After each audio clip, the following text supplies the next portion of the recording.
Okay, so I'm back. I didn't really go anywhere, and neither did you.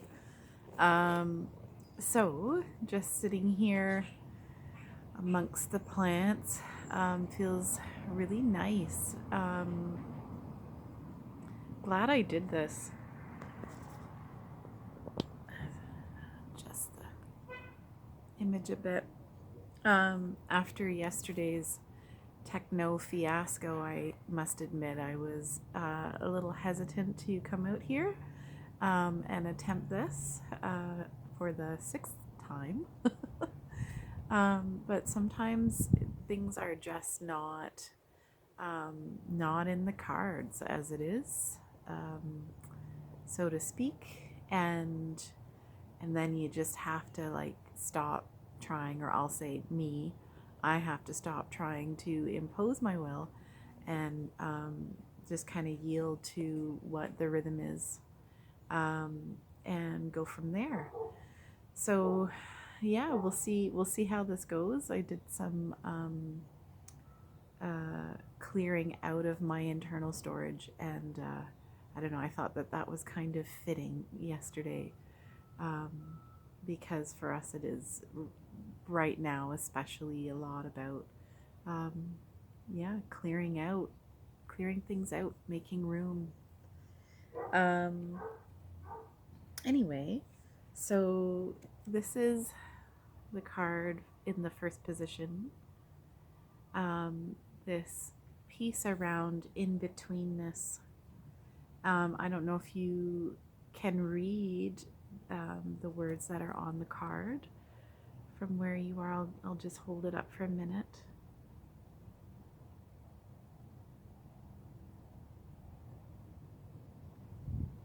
And then I'll read it to you. And one of the cool things that was pointed out to me about a year ago was in using these cards that you can travel around the I guess the poetry, if you want to call it that, um, just based on where your eyes fall, um, and so you can not mix up the meaning, but like the meaning can shift and expand and change depending on what you are focusing on. But I'll just read it in the way that it was put down on the piece, and it starts in betweenness. Where are we going? We are going under the water. I have some things to show you. Is this a wishing well? Oh, yes, it can take you everywhere. Love, I shall jump in here far, far away, under time.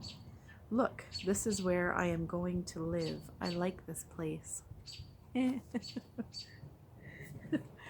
while I wouldn't say that I love being neither here nor there, um, it certainly has a lot to offer us, if we can settle into the unknown of it. So in this position, what we have just come through in this last cycle, which is the question that I asked, is a lot of uncertainty, and I think like an amorphous kind of a feeling, that you can't pin anything down, you can't label anything, you can't compartmentalize. It's just like one kind of globulous experience after another, unformed amoeba type feeling, which can be incredibly unsettling for lots of us folks here. Um, and also, it's a place where there is the potential for infinite possibilities, um, and just being willing to like to be with that and not try to again force anything, more just kind of taking a step back and just like, well, I don't even know what this is yet, um, and so let's just wait and see a little bit what happens. Like it could go in any direction.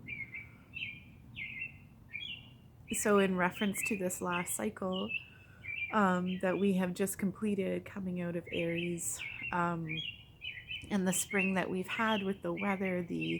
I'll just listen to these guys singing.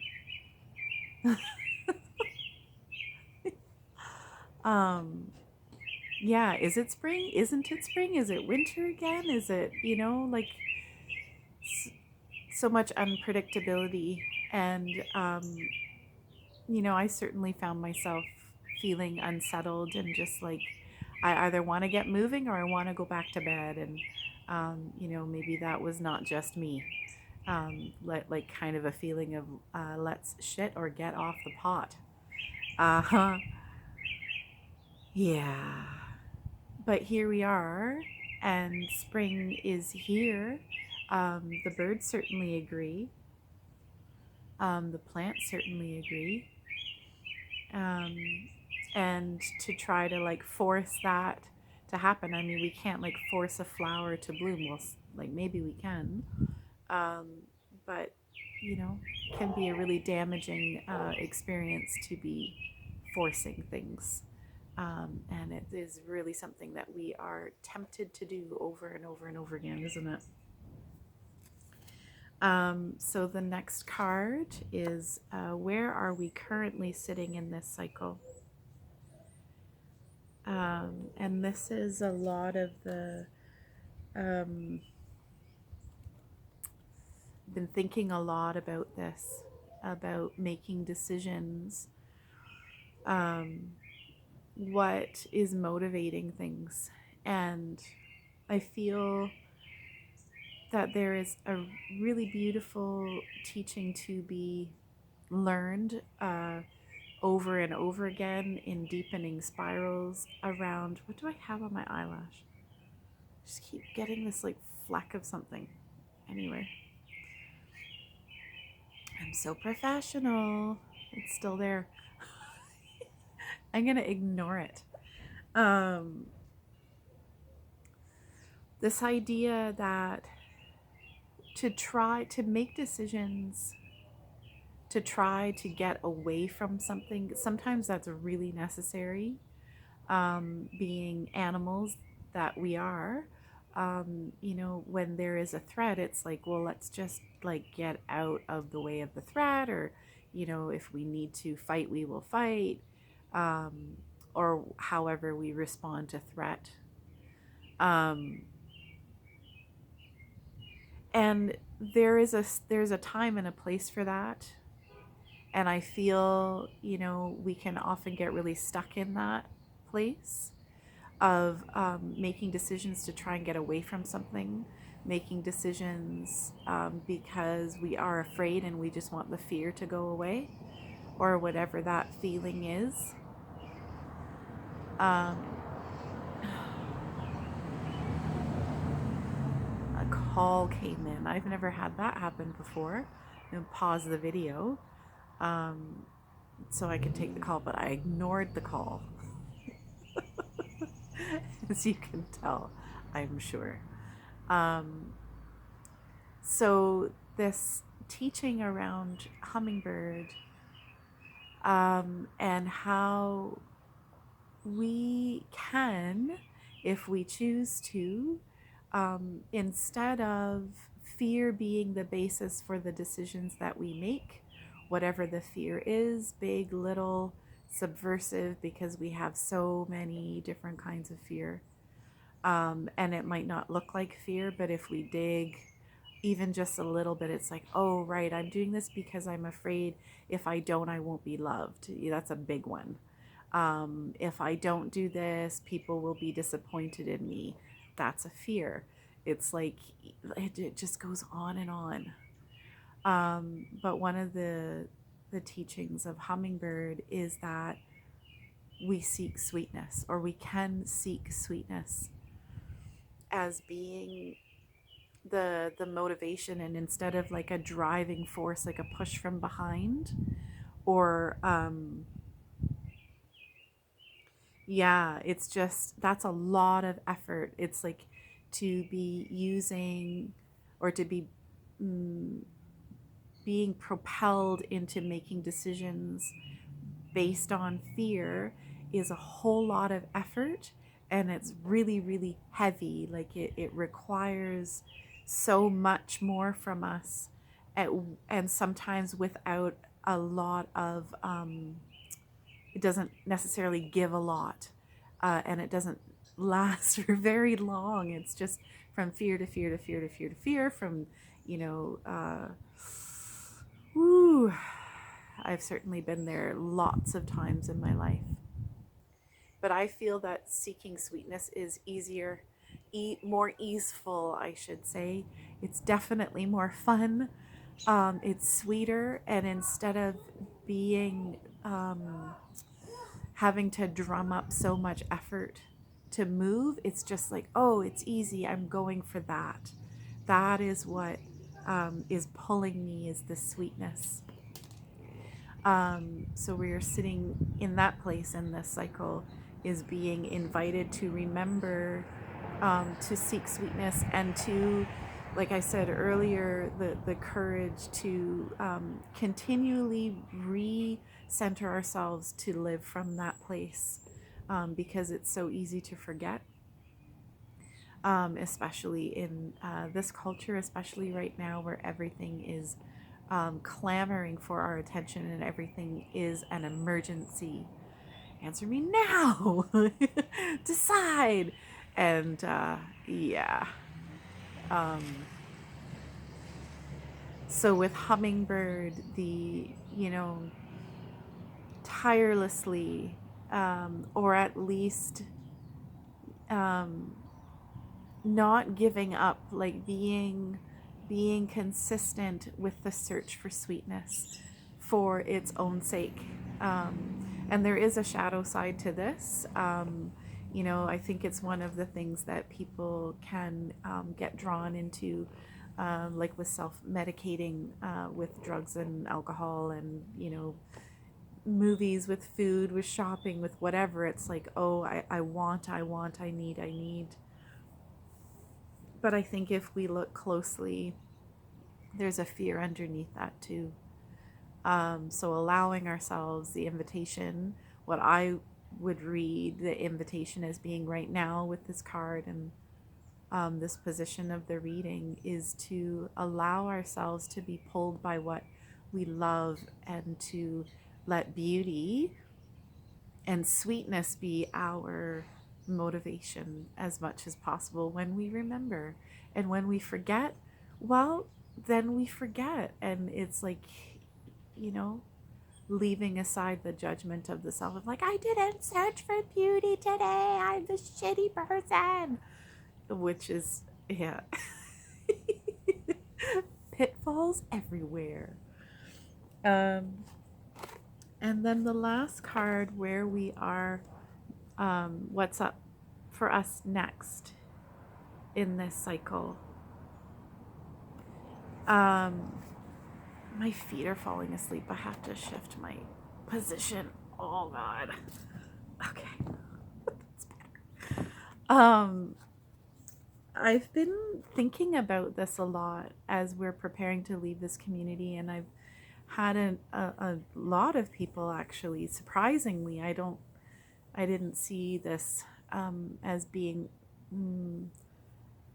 what would be requested, but just people interested in learning from me how I am in the world, or with how I am with, I guess.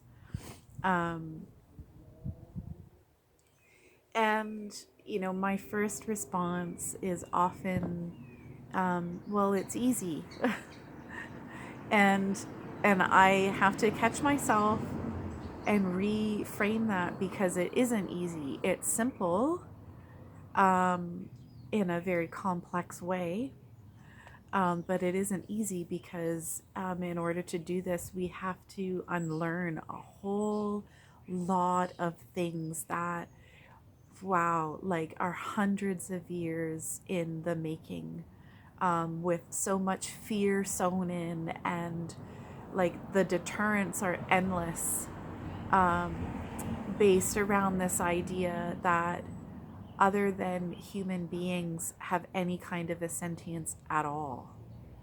Um, and I've been lately, and this doesn't happen like all the time, but it's happened enough that I just accept it now, um, as being part of how I can be in the world. And if I can be in that relationship or those relationships, which are all very intricate and complex in their simplicity. I think that's true. Um, if I can have direct access without like the hierophant, I was like sitting with that yesterday during the reading that I attempted to do. This one is better, by the way. Yesterday, I don't know what was going on. So unsettled.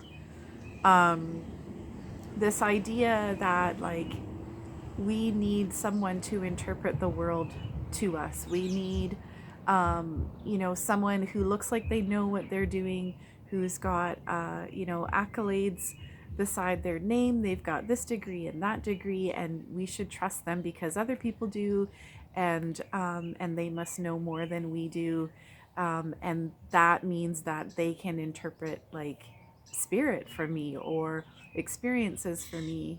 And that's really comfortable and safe for a lot of us. And I think that there is a place for that sometimes, especially like trying to come out of what we're trying to come out of, learning how to trust ourselves again. If we have someone who we admire or, defer to, tell us, no, you're doing a good job, keep going. I think that that can be super helpful. And then I think it's also something that we can get addicted to, dependent on, and can, because it not hard work. I mean, yes, hard work, but joyful work. Because it is hard work and it is something that we have to, in a lot of ways, like figure out for ourselves. I think we can thrust that on other people, and lots of people are all too happy to accept that difference. And I'm in a place right now where I'm like, nope, I want to smell and taste and see and be and speak for myself. I don't want someone chewing it up and digesting it and then regurgitating it for me, for whatever, you know. And so, thinking about this on the card, where did I slip them? Oh, yes. Um, Speaking with magic, speaking directly with the water as if it is aware, because it is. And I have had some really cool experiences lately, and like other times too, where it's just like, okay, like I did not just make that up, like that actually happened. Um, in response to what I was doing, what other people were doing.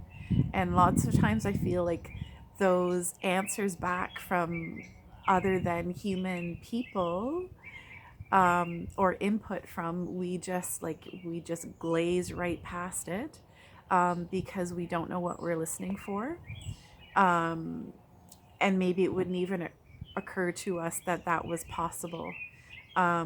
And anyway, I don't want to like go into like lots of big stories because this is not what I'm talking about. But this healing, at least in this context, interacting with elements, particularly in this card, um, a river and a night river shrine. That a shrine can be something that is not fixed, that it can be movable, that it can be a place on a river, as much as it can be in a building. And I feel, at least in this moment, that the healing has to do with stepping into a willingness to acknowledge sentience other than our own, and an invitation in doing that to entertain the idea that we can be a part of all of this and not just observing from the sidelines and imposing our will, our structure upon something that is ultimately uncontrollable, but totally possible to experience directly. So I feel like in this instance, the healing is around trust and taking the risk to be surprised and maybe even a little spooked because it's like, whoa, that's real. That really happened. And this is one of the things that I really loved. That I really loved hearing about is in African traditions, West African traditions, what I'm most familiar with, is that you don't need faith. You don't have to drum it up in order to see it. And that is valid too. It's like in a lot of ways, we can create our experience by telling ourselves a narrative, telling ourselves a story, and narrowing our focus to be that thing for a time. That's totally valid. And I just dropped my train of thought. I don't know. My screen is flashing at me. Maybe it'll come back, and if it does, I'll write it. It felt really important, but this is just kind of where my brain is at these days. I'll have a good flow, and then just there'll be a blip, and it's details. If I get distracted for one instant, then it's just oh, door's got to go in at the place up on the island, and and I'm off to the races, and I forget where I was. I forget my place. I'm just going to take a minute and listen and see if I remember. Hang on. Oh, yes. That you don't need faith. That what you, the world doesn't have to prove itself. That if we are willing to put in the time to reattune our ears and our eyes and our hearts to experience and see and hear things the way that they talk, because it's different than how we talk, but they still talk. And I've got lots of stories about it, about the response. But yeah, you don't need faith. We can just be right here, in relationship as it shows up. Anyway, so I'm going to stop there, and I hope that you've enjoyed this reading for this Taurus cycle, earthy, landing more into spring. Yeah, if you like this video, please like it. Please subscribe. The more people that like and subscribe to my videos means that the potential for me to become more funded increases, and I do need to have funding, as we all do. Hi. So I'm going to close there, and I'll talk to you soon.